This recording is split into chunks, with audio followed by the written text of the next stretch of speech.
What's up, everyone, on both channels? Today I'm going to talk about The Voice Battle of Champions so far. So, for those of y'all that don't know, I have been watching The Voice since I was like mm, 10 or 11. Um, I have been watching it since the very beginning of the show. And, um, and yeah, like this season really interests me because they're changing up the format of the show.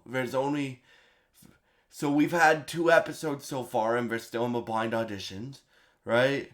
So you got Kelly Clarkson, John Legend, and Adam Levine this year, and the difference here, it's called the Voice Battle of Champions because all the three coaches that they have this year have won the show. CeeLo Green's coming back. Um, to be a mentor on the show this year. Um, and yeah, but I say all the time when I cover these singing competition shows, I'm like, the coaches are cool. The coaches get you to watch the show, and the judges get you to watch the show and whatnot. But like if the talent's not there, then it's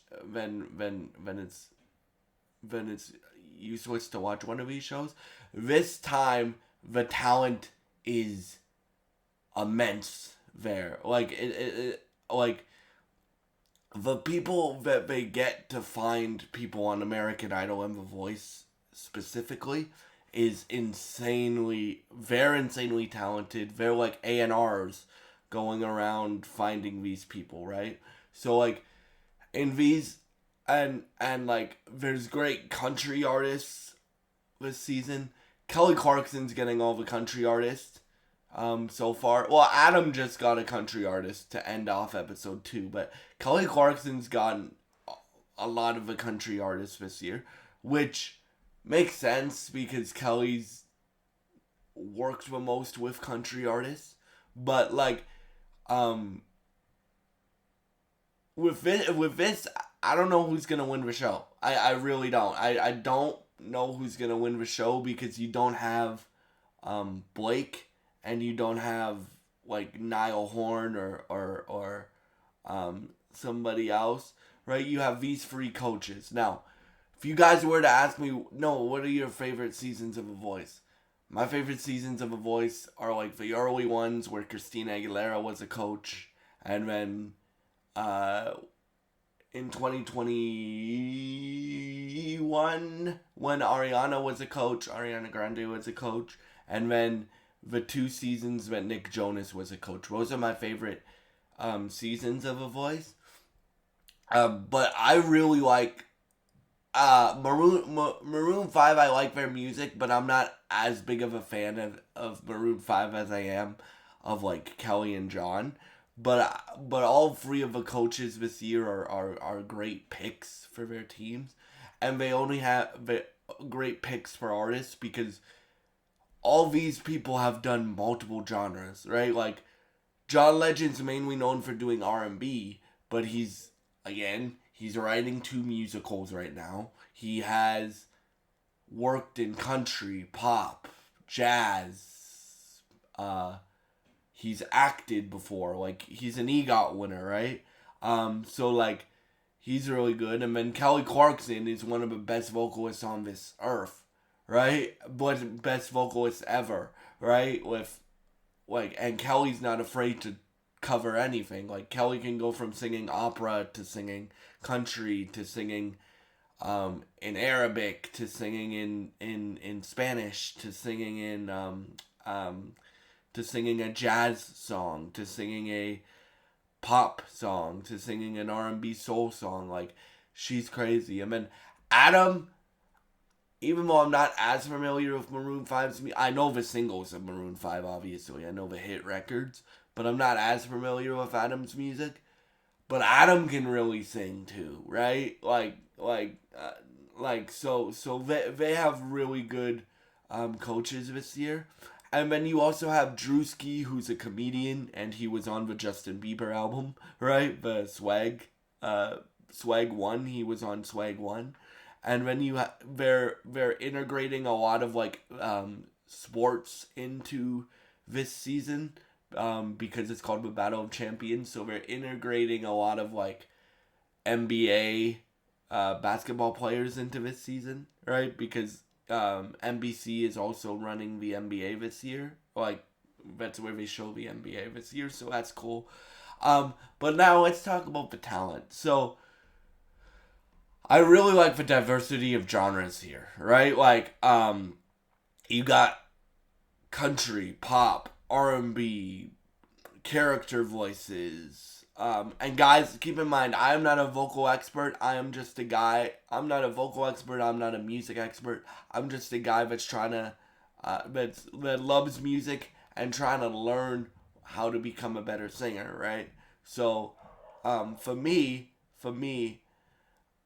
this season's really good because you have all different types. You have country, you have pop, you have R&B soul, you have musical theater, you have opera, you have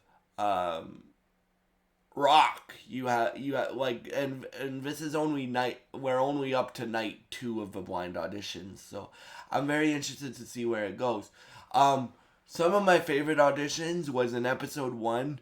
In episode 1 they had I forget the gentleman's name, but he was an opera singer. Like, he was trained in opera, so he did an opera standard, which, in my personal opinion, jazz and opera and jazz operatic singers and musical theater singers are the best singers on the planet because they know the voice the best, right? If you look at my top 5 vocalist lists, most of them are trained in one of those things, right? Like, so like, for me, like, this guy singing an opera song, and I mean traditional opera song, it was completely in Italian, is like, it was really good. And then, Kelly Clarkson got that one, right? And then the thing that I like about all 3 coaches is they all have different approaches, right? Like, so, like, John and Adam really want country artists, right? So, like, they have to fight for country artists because we're going up against Kelly Clarkson, somebody who's done a lot of country stuff in her career. Like, she sang with Reba McEntire.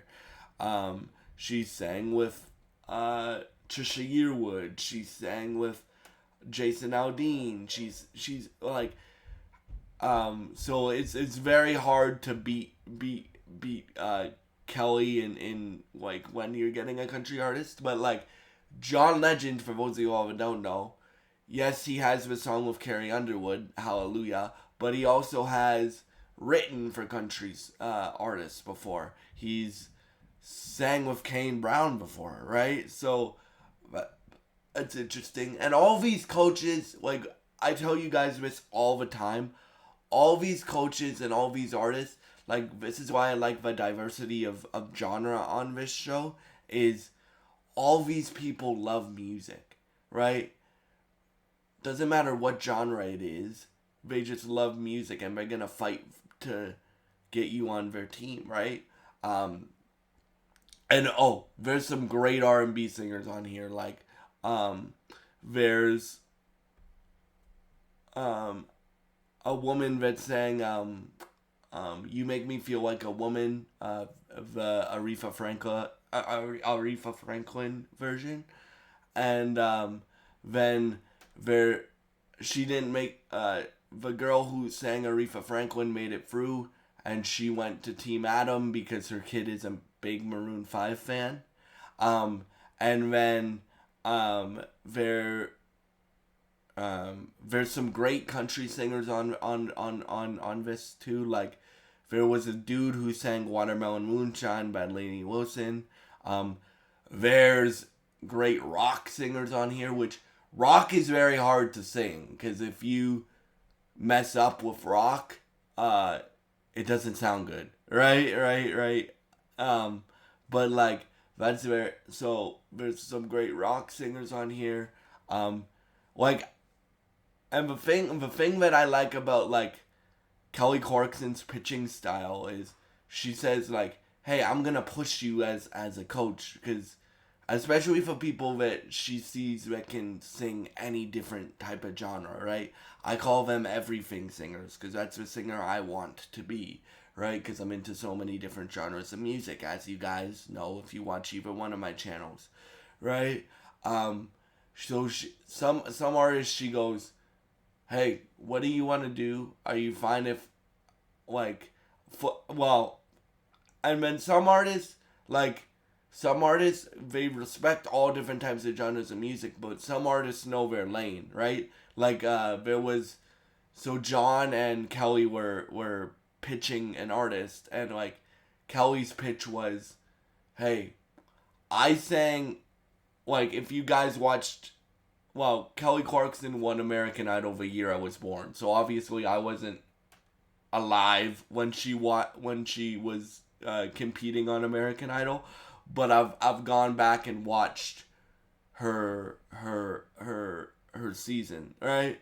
And what did Kelly Clarkson sing all throughout American Idol? Pretty much R&B, soul music, right? She sang a bit of country too, right? What did she end up releasing as her first album? A pop rock album, right? By the way, the best Kelly Clarkson album, in my opinion, is "Meaning of Life." But like, so she's like during a competition show, like I'm gonna push you to sing songs that are out of your comfort zone, out of your preferred genre, and then John's like, yes, that's good, but if you know your lane and you want to stay in your lane, and it's cool sometimes to um, to venture out and do pop and R&B and feeder songs and stuff like that. But if you know your lane as an artist and you want to stay in that lane, that's completely fine too. And he's right. That's completely fine. So they're both right. Um, and then so yeah, like so this season's gonna be really interesting. I'm interested like we know CeeLo Green's coming back. I'm still hoping they either bring back Ariana Grande or Christina Aguilera because you guys know if you guys have been watching either one of my channels for pretty much the last year, you guys know those are my two favorite singers of all time. So, like I'm hoping that they bring one of those two back.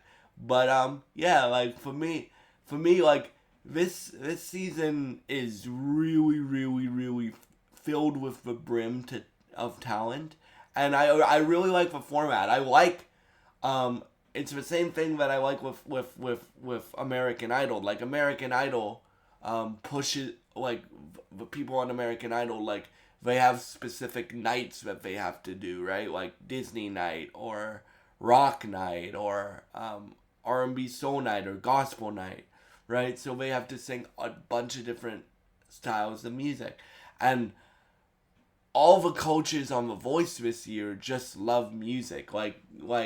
Even when, like for example, country artists, like when country artists come and Kelly turns, John and Adam are like, we're not gonna win this, but they still try to win the artist because they can. They're John Legend and Adam Levine, right? But like, and then when you have an R&B soul artist, you have Kelly and Adam fighting for getting that R&B artist on their team, right? Like, so it's and it's unexpected, right? Because for people like sometimes, and this is called having an open mind and not setting expectations, right? Sometimes people already have the coach in their head that they want to go with, but they change their mind because they pitch really well. Like, for example, the last pitch of episode 2 was for the country artist that Adam got. That guy wanted Kelly as his coach, but Adam had such a good pitch that he he changed his mind and went with Adam, right? Also, like um like the chemistry between the coaches. In my personal opinion, the best part of every season of The Voice is the blind auditions, because you get to see like the coach's personality, whoever they however they pitch and stuff like that. And like this season's gonna be a very interesting season because it's very limited. Like they only have 30 slots this year because they have 10 each for a team, right? So and who do I think's gonna win this season? I think it's gonna be Kelly, because like Kelly's team filled up pretty fast. But you don't know until like the lives start and the battles start and things like that. So yeah. I just wanted to give you guys my thoughts on the season so far. And yeah, thank y'all so much for watching, and goodbye. And if you enjoy this content, please subscribe, like, and share this video. And I would really appreciate it, and God bless you guys.